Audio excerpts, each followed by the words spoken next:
good morning, whenever you're watching this, ladies and gentlemen. This is take 2 of the Urnsford Grange assemblies on lockdown. As I said last week, we really genuinely miss having students in our school. It's so quiet, it's so empty without you here. So we really do miss you, and we're really looking forward to you coming back. We're going to start off today with a little piece of poetry. So I'd like you to listen really carefully to this and watch the film that's playing. Bent double, like old beggars under sacks, knock-kneed, coughing like hags, we cursed through sludge, till on the haunting flares we turned our backs, and towards our distant rest began to trudge. Men marched asleep, many had lost their boots, but limped on, bloodshod. All went lame, all blind, drunk with fatigue, deaf even to the hoots of the gas shells dropping softly behind. Gas! Gas, quick, boys! An ecstasy of fumbling, fitting the clumsy helmets just in time. But someone still was yelling out and stumbling, and floundering like a man in fire or lime. Dim through the misty panes and thick green light, as under a green sea I saw him drowning. In all my dreams before my helpless sight, he plunges at me, guttering, choking, drowning. If in some smothering dreams you too could pace behind the wagon that we flung him in, and watch the white eyes writhing in his face, his hanging face, like a devil's sick of sin. If you could hear at every jolt the blood come gargling from the froth-corrupted lungs, obscene as cancer, bitter as the cud, of vile incurable sores on innocent tongues. My friend, you would not tell with such high zest to children ardent for some desperate glory the old lie, dulce et decorum est, pro patria mori.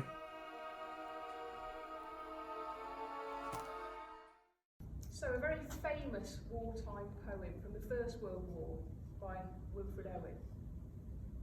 Now, I talked last week about Lord Kitchener and his attempt to recruit as many young men as he could possibly recruit to fight for Great Britain in World War I. And I talked about how the number of recruits signed up in those first 2 months was actually 500,000. The same number that were recruited in less than 2 days last week to support the NHS. And when you think back to that poem, when you listen really carefully to what was said, the trauma that those young men had to go through, and you think about what we were asking you to do to support your country, now, in this day and age, we're simply asking you to stay at home. Because by staying at home and doing the right things, you are supporting your country, and you really are saving lives. Now, you haven't just got me doing an assembly today, we've got Mr. de Groot coming in to talk to us, so I'm going to hand over to Sir now, and he's going to give us a little bit of an explanation about what this means. Okay, good morning folks. I just want to give you a bit of background into our Urnsford Grange 45-degree bow. Now, the 45-degree bow that we do at Urnsford Grange is a way that our leadership team show respect to our staff. And obviously, as you can see, this is perfectly in line with the core values of the school, with respect being one of them. And what we tend to do is we tend to walk in front of our staff and we do a 45-degree bow. But I think at these times, it's worth thinking about the show of respect to all of those amazing people that are doing fantastic jobs in such challenging circumstances. So in a moment, myself and Miss Burrows are going to give a 45-degree bow, and that 45-degree bow will be towards our amazing NHS workers and frontline workers that are supporting the health of the nation at this time. All of the key workers, and that will be some of our community families that are involved in supermarkets, in deliveries, in all of those different areas that are supporting this fight against coronavirus at the moment. The parents at the moment who are having to step into the teacher's shoes and to homeschool. You need respect for that job, because that isn't easy. But then also to our students for doing the right thing, for continuing to show the core values of the school, and respect obviously is one of them, determination to keep up with your studies and to keep learning, and also that kindness to one another, yeah, in our closer circles that we're working in at the moment because of social distancing. We're on top of each other in houses. So at this point, I'm going to invite Miss Burrows back in to come and do our Urnsford 45-degree bow. Thank you. Just want to talk about pride a bit more now, because pride is something we talk a lot about at Urnsford. We talk about this is Urnsford, be proud. But let's just look into it in a bit more detail. If you're to ask somebody what makes them proud, they quite often will talk about their own family. And that's a natural thing, because if you look into pride in more detail, it's to do with attachments. It's to do with who we feel close to. And also, pride is often felt towards one's own choices or actions. So it's about us coming together and understanding that the actions of everybody at this point are something that we can be rightly proud of. The way that we're supporting each other, protecting our NHS, continuing to do the right things is something that we can be rightly proud of. And it's that sense of belonging. And it links back to the start of the assembly when Miss Burrows was talking about comparing this to even more challenging times during the Great War, where actually we needed to come together, to pull together that sense of belonging and that sense of pride. And I'm just going to reflect for a moment on what Aristotle tells us about pride. Pride is a greatness of soul. Okay, and I just want us to reflect on that point for a minute, because it's in here that we feel pride, in our soul, right deep inside. And at this point, folks, I think we can be rightly proud of what we've done so far. Back to you, Miss. Okay, so following on this theme of pride, we are particularly proud this week of some of our Urnsford Grange community members. So the picture shows, first of all, a lot of food parcels. Now, a lot of our staff have been into school and they've been putting together food packages and food parcels to deliver to people out in the local community. People who haven't got the opportunity to go out and get food at the minute, perhaps because they're self-isolating, also for some of the more vulnerable people in our community. So we're really proud that we can support those people. And then the other two pictures, you'll recognise Mr. Coburn there, stood in front of the Urnsford Grange minibus. Now, and then we've got a face mask on the side there. Now, Mr. Coburn and his team of workers in the design technology department have actually been making, using our 3D printers and the laser cutters, they've been making face masks to go out to protect the NHS workers, people working in care homes, people working in supermarkets who are face to face and not able to keep that 2 metre distance that we all know is really, really important. So we're really, really proud of our design technology teachers who are doing everything that they can to support the local community. And I think you need to be proud of them too. Jesus. Okay, going to talk to the students directly, and also parents who at the moment are in the teacher's shoes and are trying to school your children at home. Okay, and the first message is to think about how much work you've done today, but also the quality of the work that you've done today. Now, we know that our teachers are putting a lot of work onto Google Classroom. Okay, there's an awful lot of work on Google Classroom for you to access. And what I want us to think about at this point is how we, as individuals, are engaging with that work at this point, okay? And I want to remind us all that learning takes place when we continue to practice these learning behaviours, when we continue to try and engage with the work to the best of our ability.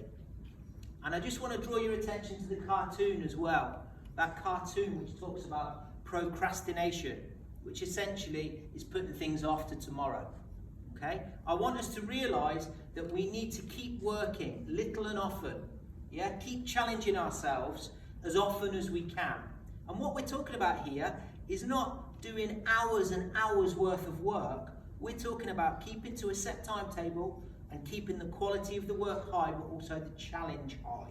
And that's what we're looking for here, because as we know, your brain needs that continual reinforcement and that continual training, and the brain will continue to grow.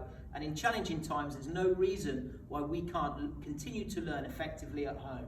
But it takes hard work. Okay? So, in terms of learning behaviours, and these are actions for all here, this is for individual pupils to think about themselves, and you're going to need to reflect and ask yourself some questions here, but also for parents for checking the quality of your work. And I've kept it quite simple, and there's 3 things that I'd like all of us to focus on, please. The first one is, whatever the piece of work that you're doing, could be a piece of written work for English, it could be answering a science question, or a question in humanities, it might be a mathematical question. Before you start to write down your response or your answer, I want you to have planned what it is you're going to put down. Okay? And that might involve listing the keywords you want to use, the facts you want to get across, the rules that you will use in maths. Okay? And to do that, a piece of scrap paper at home at the side where you're planning your response before you get it down. Okay? And that's something to practice. That's for everybody. So my challenge is, and it's an action for all, make sure you plan your work before you get it down. The second one is about evaluating your work. This is really, really important. And this goes back to what we keep saying to you guys, and that is, actually, is it your best work? Is this the best work that you can produce? And the only way you'll know that is if you actually really evaluate your work and ask yourself some questions. Is it finished? Do I need to redraft? Just like you would do in school if the teacher told you it wasn't quite good enough yet. Okay, and we want you to do the same. Before you submit that piece of work, make sure you've evaluated it. Have you included all of the best vocab you could have? Did you get every little point in there? And that's a challenge for all, and that's an action for all. And then finally, we know that we've got a whole group of staff that are sitting by their computers waiting to help you at different times. And that requires you guys to independently think about, what questions do I need to ask my teachers? Yeah, and this is the dialogue that we can still have remotely. Just because your teacher isn't there face to face with you, they are there on a screen and you can have that contact. But we would like you guys to think independently, what questions do I need to ask my teacher? Because our teachers are ready and they want to help you, and we can get that dialogue going remotely. You can get feedback and you can then potentially improve your work or take it to the next stage. And that's what we're looking for. So just to summarise these points, and these are actions for all. So parents, make sure that you're asking questions of your children, please, that they're doing these things. The first one is to plan your response, whatever that may be. Whatever subject, plan it first. Secondly, evaluate your work independently to make sure it's the best work that you can produce. 5 for effort, we say. If it's a piece of work that you did without that effort, it's not yet finished. Redraft. And then finally, that dialogue. Are we still engaging with feedback from teachers? Because teachers are there remotely to do that. And I'm asking you guys to own it. Okay. We can still keep learning, folks. So finally, before we wrap up our second assembly of the lockdown, what I want to talk to you about is the amount of work that has been set. Now, this is a totally new situation for everybody, for you at home, for your parents, for us in school, and for our teachers and staff that are working from home as well. And we always knew that there were going to be some teething problems in terms of the amount of work that was set and the way that students were able to respond to that work. And we're working behind the scenes to try and make sure that we can get that dialogue going that Mr. de Groot has just talked about. Now, one of the pieces of feedback that's come back really, really strongly is that actually when you're at home for 5 hours a day during those school hours between 9 and 3, you are not always able to access the internet. You might not always be able to concentrate on your work because you might have siblings to look after, little brothers and little sisters. You might be doing something for your parents or your carers. So we've taken that on board and we've adapted, or we will be adapting the timetable. So rather than having 5 different lessons a day, we're adapting it so you will have 3 lessons a day. Now we've asked the teachers to make sure that the work they're setting you is high quality work. So it's work where you're really having to think and think deeply and to develop your learning habits that we've already heard about this morning. Okay, so what we've got behind there is the new timetable. I'll be writing to parents and carers to make sure that they're aware of these changes. Okay, now this doesn't mean you're going to not do any work for subjects. All your subjects are covered here. It's just not following your normal timetable. Okay, so just like to finally say once again, thank you very, very much for all that you're doing at home, for staying at home, first of all, the most important thing, for accessing your work, and a huge thank you to parents for everything that you're doing for your